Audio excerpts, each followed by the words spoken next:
आपको बता दें कि देश के अंदर कोरोना के केस लगातार बढ़ते हुए जा रहे हैं, लेकिन अभी तक वैक्सीन आने का नाम नहीं ले रही है। इसी के कारण देश के अंदर दिन प्रतिदिन कोरोना के केसों बढ़ते हुए नजर आ रहे हैं। आपको बता दें कि अब तक देश के अंदर 31.6 लाख के पार कोरोना के केस सामने आ चुके हैं और 7 लाख कोरोना एक्टिव केस अभी भी देश के अंदर बचे हुए हैं।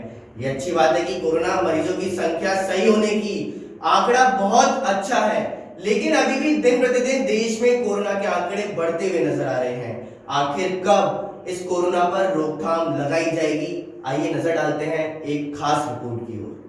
देश में कोरोना की रफ्तार थमती हुई नजर नहीं आ रही है। आपको बता दें कि भारत में कोरोना से कुल संक्रमित मामलों की संख्या 31.6 लाख के पार जा चुकी है। वहीं 58.3 हजार से ज्यादा लोग इस महामारी के कारण दम भी तोड़ चुके हैं। इस समय भारत में 7 लाख से ज्यादा कोरोना एक्टिव केस हैं और 24 लाख मरीज इस महामारी से जंग भी जीत चुके। नेताओं में हरियाणा के सीएम मनोहर लाल खट्टर भी कोरोना पॉजिटिव पाए गए हैं। खट्टर ने खुद ट्वीट करके इस बात की जानकारी दी। साथ ही हाल के दिनों में अपने संपर्क में आने वाले लोगों को क्वारंटाइन होने और कोरोना टेस्ट करवाने की सलाह भी दी है। इससे पहले मुख्यमंत्री आवास से जुड़े करीब 1 दर्जन लोग कोरोना पॉजिटिव पाए गए थे। इसके अलावा हरियाणा विधानसभा के स्पीकर ज्ञानचंद गुप्ता की कोरोना रिपोर्ट भी पॉजिटिव पाई गई थी। स्पीकर के पहले विधानसभा के 6 कर्मचारी भी कोरोना संक्रमित पाए गए। केंद्र सरकार के स्वास्थ्य विभाग के संयुक्त सचिव लव अग्रवाल आज से फिर ड्यूटी पर लौट रहे हैं। साथ ही आपको बता दें कि देश में अब तक कोरोना मरीजों की संख्या 31,67,324 पहुंच चुकी है। साथ ही कोरोना की चपेट में आकर मरने वालों का आंकड़ा भी 58,390 पहुंच चुका है। देश में अब तक ठीक हुए मरीजों की संख्या 24,04,585 और पिछले 24 घंटे में कोरोना से हुई मौतों की संख्या 848। साथ ही पिछले 24 घंटों में कोरोना के नए मामलों की संख्या 60,975 और देश में कुल एक्टिव अब केसों की संख्या हो चुकी है 7,04,348। राजधानी जयपुर से बड़ी खबर सामने आ रही है। आपको बता दें कि नीट पीजी प्रवेश से जुड़ा है मामला। जी हां, एससी की खंडपीठ ने एकल पीठ के आदेश को किया निरस्त। आपको बता दें कि एससी की खंडपीठ ने एकल पीठ के आदेश को नष्ट कर दिया है। साथ ही एनआरआई कोटे की सीट केवल दी जा सकती है मेरिट लिस्ट पर। जी हाँ, एनआरआई कोटे की सीट केवल दी जा सकती है मेरिट पर। साथ ही एससी ने कहा कि एनआरआई कोटा जरूरी, लेकिन मेरिट से हो प्रवेश। साथ ही मुख्य न्यायाधीश इंद्रजीत महांती और जस्टिस पंकज भंडारी की बेंच ने यह आदेश दिया।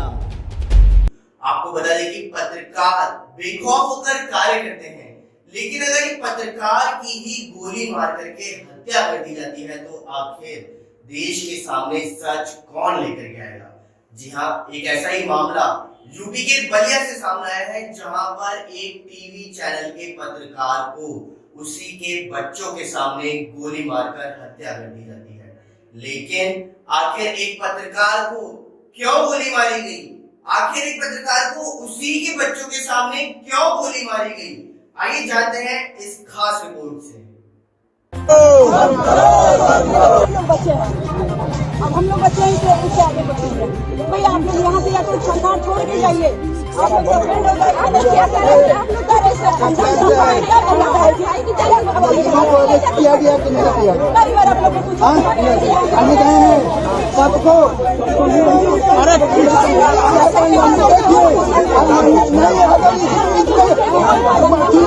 मुख्यमंत्री आदित्यनाथ हमारे ये है। हम कोशिश सम्मेलन को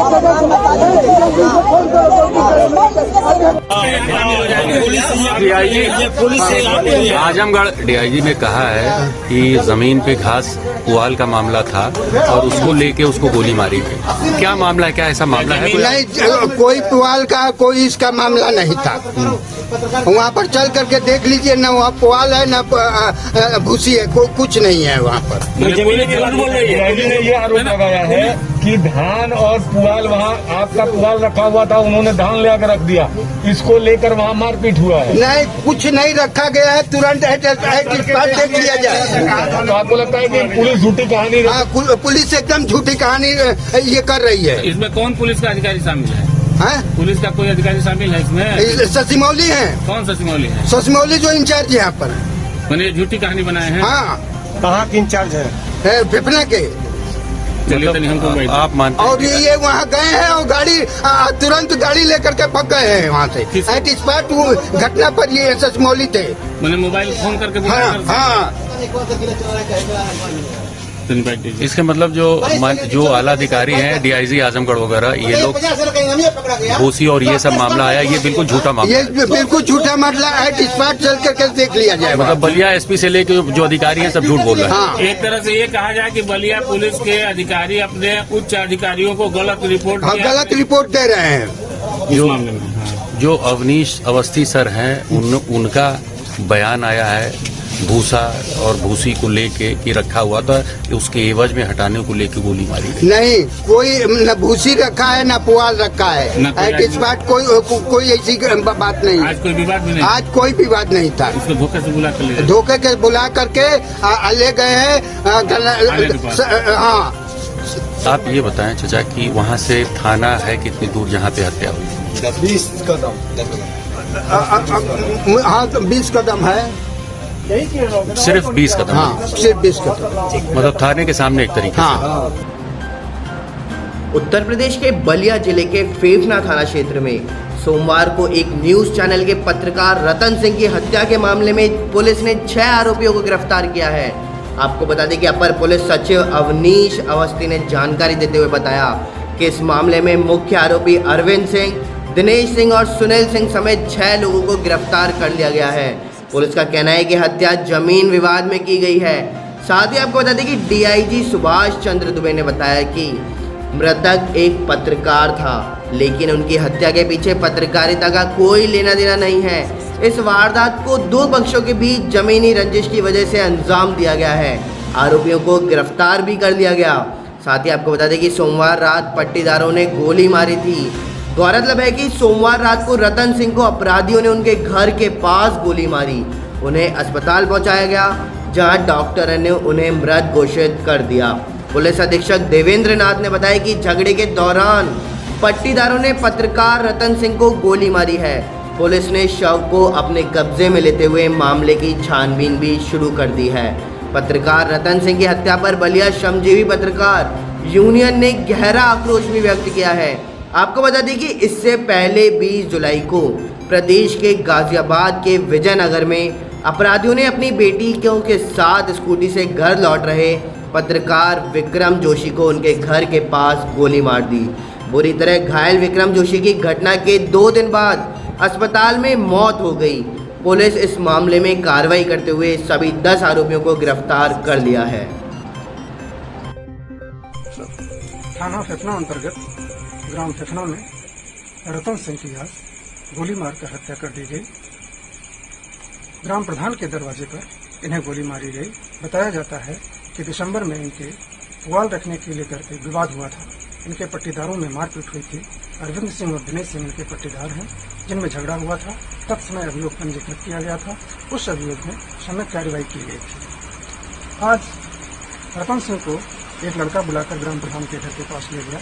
वहां पर इनके पट्टीदार अरविंद सिंह और दिनेश सिंह के परिजन व सहयोगी इनको पहले डंडे से फिर लाठी फिर गोली चला करके इनकी हत्या कर दिए। इस संदर्भ में 3 लोगों को अभी तक हिरासत में लिया गया है। उनसे पूछताछ की जा रही है। इस घटना का पत्रकारिता से कोई संबंध नहीं है। यह वैयक्तिक दुश्मनी का मामला है। अलवर जिले के रैणी से एक बड़ी खबर सामने आ रही है। आपको बता दें कि अलवर के रैणी तहसील में आज पौधारोपण किया गया है। जी हां, आपको बता दें कि अलवर के रैणी तहसील में आज पौधारोपण किया गया। साथ ही आपको बता दें कि प्रेमराज सैनी और महिलाओं के द्वारा पौधारोपण का कार्य किया गया है। जी हां, प्रेमराज सैनी और महिलाओं के द्वारा पौधारोपण का कार्य किया गया। साथ ही आपको बता दें कि नारियल, अंगूर, सीताफल, कत्था, आम, गुलाब, मोगरा, चंपा, और दवा, हजूरी नीम और कैक्टस के पौधे लगाए गए हैं। साथ ही आपको बता दें कि कोरोना काल में पौधारोपण कर एक अच्छी पहल की शुरुआत भी की गई है। साथ ही आपको बता दें कि प्रत्येक व्यक्ति को पेड़ों की रक्षा के लिए शपथ भी दिलाई गई। आपको बता दें कि देश के अंदर दहेज प्रथा को बंद किया गया है, लेकिन फिर भी अभी कुछ ऐसे छोटे कस्बे और गांव ऐसे हैं जहां पर अभी भी दहेज को प्राथमिकता दी जाती है। ऐसा ही एक मामला बूंदी जिले के हिंडौली से सामने आया है। आपको बता दें कि एक महिला ससुराल पक्ष के द्वारा उसे प्रताड़ित किया गया और उसके बाद में उसके साथ मारपीट भी की गई है। यह पूरा मामला केवल एक दहेज को लेकर के किया गया है। शादी के 1 साल पहले तक बिल्कुल सही चलता रहा, लेकिन जब शादी का 1 साल गुजर गया उसके बाद में महिला को एक मोटरसाइकिल और मात्र कुछ ही रकम के लिए प्रताड़ित किया गया और उसके साथ मारपीट भी की गई। इस मामले के अंदर हिंडौली थाने के अंदर मामला भी दर्ज है। अब देखते हैं कि पुलिस इस मामले के अंदर आखिर क्या करेगी। हिंडौली कोटा जिले के दिगोद निवासी किशन लाल खटीक ने हिंडौली थाने में रिपोर्ट देकर के उसकी पुत्री के साथ मारपीट करने वाले ससुराल पक्ष के आरोपियों के खिलाफ कार्रवाई की मांग की है। इस दौरान पिता ने हिंडौली में दी रिपोर्ट में बताया कि इटूंदा रोड निवासी कालू खटीक के साथ उसकी पुत्री का विवाह संपन्न हुआ था और शादी के समय आवश्यक सामान उन्होंने पुत्री को दे दिए थे, लेकिन शादी के बाद से ही उसकी पुत्री ससुराल आने जाने लगी थी और बाद में 1 वर्ष तो अच्छा भी था, लेकिन उसके बाद उसका पति व उसके पिता सभी ने मिलकर के उनकी पुत्री के साथ मोटरसाइकिल व नकदी की मांग करने लगे और बाद में मारपीट करने लगे, जिससे उनकी पुत्री का हाथ भी टूट गया। इस पर उनकी पुत्री ने फ़ोन करके सूचना दी तो कोटा महिला थाने में कार्रवाई की रिपोर्ट देने पर उन्होंने आरोपियों को बुलाया और समझाइश भी की, लेकिन इसके बाद फिर ससुराल वाले वही हरकतें करने लगे और उसके पुत्री से मोटरसाइकिल व 50,000 बिहार से लेकर आने का दबाव डालने लगे। उसकी पुत्री के मोबाइल को भी उसके ससुराल वालों ने छीन लिया और पुत्री को प्रताड़ित करते हैं। उन्होंने 21 अगस्त को शाम 5 बजे पुत्री के साथ मारपीट की तो उनकी पुत्री ने सूचना दी कि तब जाकर के आया और पुत्री को लेकर वहां से घर लेकर गया। हिंडौली थाने में रिपोर्ट में आरोपियों के खिलाफ कार्रवाई की मांग भी की गई है। थाना प्रभारी मुकेश मीणा ने बताया कि परिवाद मिला है, जांच कर रहे हैं, जांच कर आगे की कार्रवाई भी की जाएगी। मेरा मामला है, मेरे ना जो डेज में 5 लाख रुपये मांगता है, गाड़ी मांगता है और मेरे लड़के जी बाद में मेरी लड़की हो गई जो 18 साल की, तो जिस बाद में मेरे 4 लड़के हैं। अब तो मेरे ऑपरेशन भी हो गया पूरा और मेरा लड़का मांगता है, रोज़ सासू ससुरा रोज़ मारपीट करता है और ससुरा के नाम का जोड़ मले, सासू के नाम सुशीला देवी है, पति का नाम कालू राम सोहेल है, रहने वाला कुछ इटूंदा रोड का है और खर्चा का न काय और रोज पैसा मांगे खर्चा का तो मारपीट करे थे। मतलब सब्जी ले रहा न काय दे रहा हुआ और लड़कियाँ ने भी रोज लड़के के साथ में मारपीट करे थे, हमारे साथ में मारपीट करे थे। मन खेत काम पैसा मांगा तो काम कर और मजदूरी कर और पेट भर खा रहे। कितनी पुत्रियां हैं आपके? 5 लड़कियाँ हुए हमारे जी। अब आपके पति क्या कहते हैं इस मामले को लेकर? हमारे पति ने खेल सकते या तो लड़को ले रहा या लड़को ने ले रहा हुआ तो मारपीट करे थे। भाई तुम्हार दूसरी लुगाई ले रहा उनके। थाने में कभी मामला दर्ज करवाया है आपने? रिपोर्ट वगैरह दी? 2 बार करा लिया। क्या कहते हैं थाने वाले? थाना वाला भाई समझ जाओगे समझे ही कोई नहीं। उनकी तरफ से कोई कार्रवाई हुई या नहीं? कार्रवाई तो करी थी, लेकिन फिर घर वाला भाई कोई बात कोई ना, घर बगाड़ बोलना चाहा भाई 5 लड़के थे तो भाई जहाँ की जहाँ छोटी थे फिर अमू परेशानी होती, गाड़ी परेशानी होती। आज ना 3-4 दिन में गया खाना पीनो खाए बिना तो लड़कियाँ ने भी ताला बंद कर रहे थे खाना खो रही आपको और रोज मारपीट कर रहे थे। अरे हाथ तो ससुर देखा तो ससुर हाथ तोड़ दी मारा फैली 2 साल पहले तुम्हारा हाथ तोड़ दी ससुराल में। अब सासू तो रोज सासू की शराब पी रहा थे, मारा पीट कर रहे थे, बेटे भी मारपीट कर रहे थे, दोनों मारे बेटा मारपीट कर रहे थे, लड़कियां ने भी मारे थे, मैंने भी मारे थे, सबने मारे थे, मैं छोरिया ने माने सबने घर का बाहर निकल गया। तो ये कब से आपके साथ ये हो रहा? 15 साल हो गया हो ये भगत का, लेकिन अपनी परेशानी कोई नहीं थी और मैं यार 5वें नंबर की लड़की हुई ना तब मैंने ज़्यादा परेशानी करवा लगी। तब तो मैंने सबसे ज़्यादा मारपीट करवा लगी। तब तो सोचे थे भाई इन्हें मार दिया दूसरी लुगाई दिया हुआ।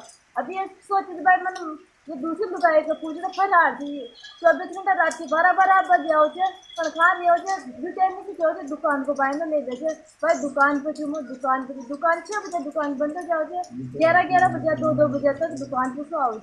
अब खेऊंगा ना तो मारपीट कर भाई मारपीट कर रहे थे हमारे कोई वैल्यू भी कोई ना कदर कोई ना हमारी। तो इस मामले को लेकर आपने हिंडोली थाने के अंदर परिवाद या मुकदमा दर्ज करवाया गया?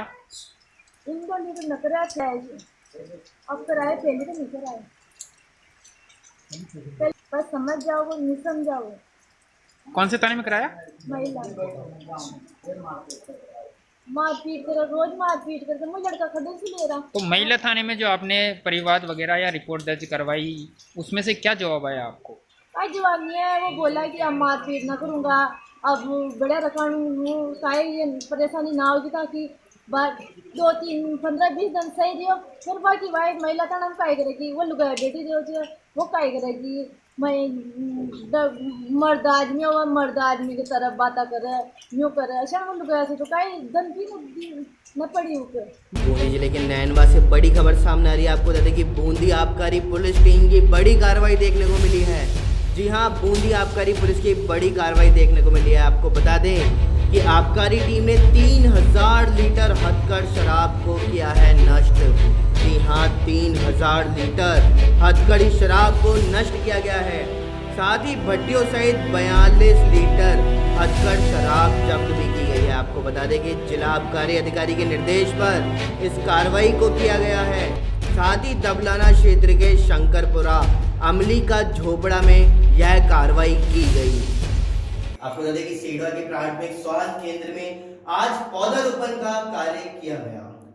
सेडवा उपखंड क्षेत्र के प्राथमिक उप स्वास्थ्य केंद्र साता में पर्यावरण संरक्षण का बढ़ावा देने, पर्यावरण व पौधे की रक्षा का संकल्प लेते हुए मंगलवार को हॉस्पिटल MN2 बाबूलाल जी की अध्यक्षता में पौधारोपण कार्यक्रम आयोजन किया गया, जिसमें हॉस्पिटल में 20 पौधे लगाए।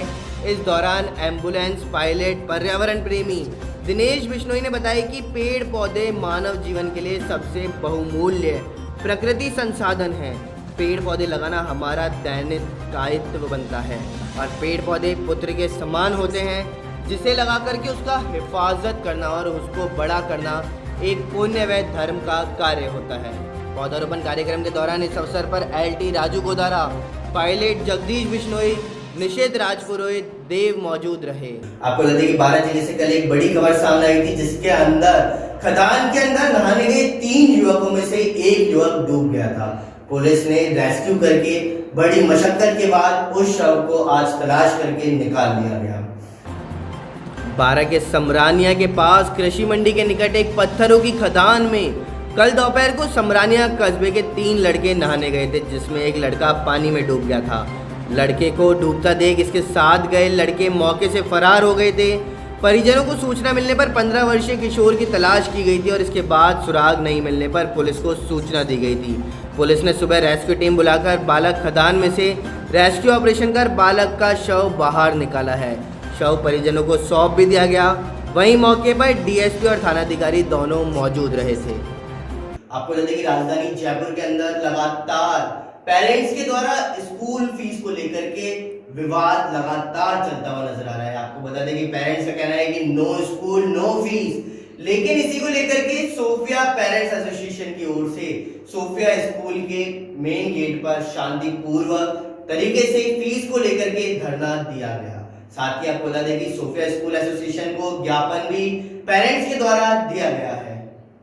राजधानी जयपुर में कोरोना लॉकडाउन के चलते लोगों की आर्थिक स्थिति बदहाल हो चुकी है।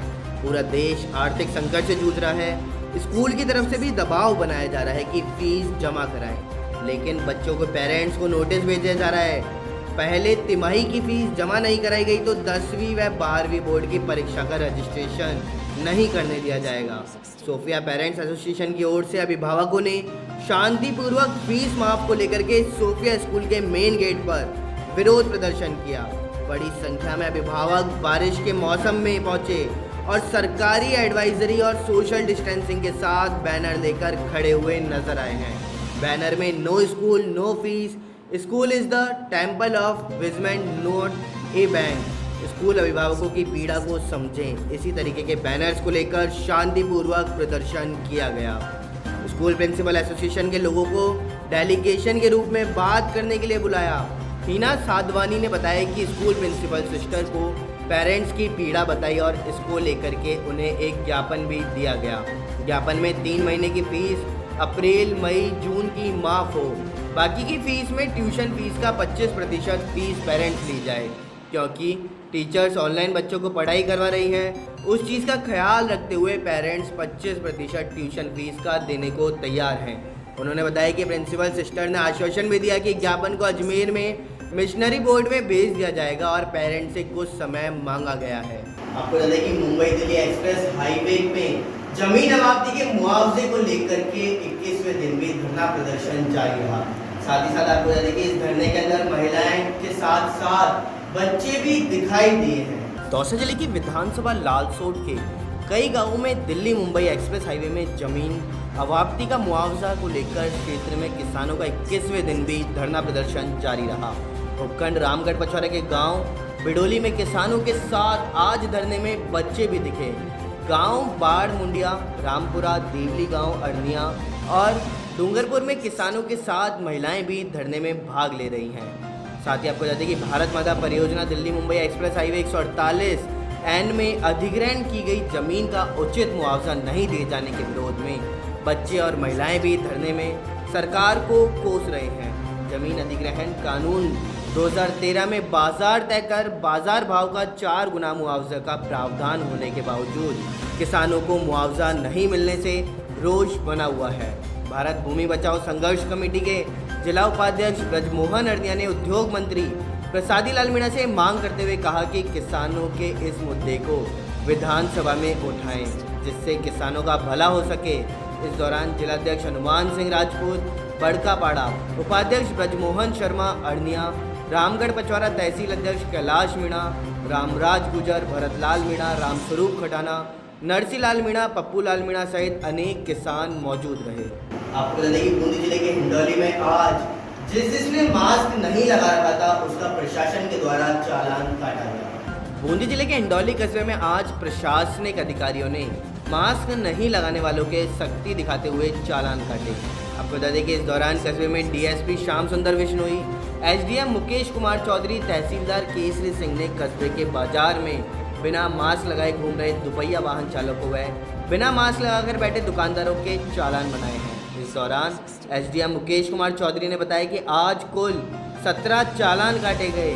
मास्क नहीं लगाने वालों के प्रति ऐसे ही चालान बनाने जाने का अभियान जारी रहेगा। इसके साथ ही एसडीएम चौधरी ने सभी से अपील भी की है कि सरकार द्वारा जारी गाइडलाइन का सभी पालन करें ताकि कोरोना जैसी वैश्विक बीमारी से बचा जा सके।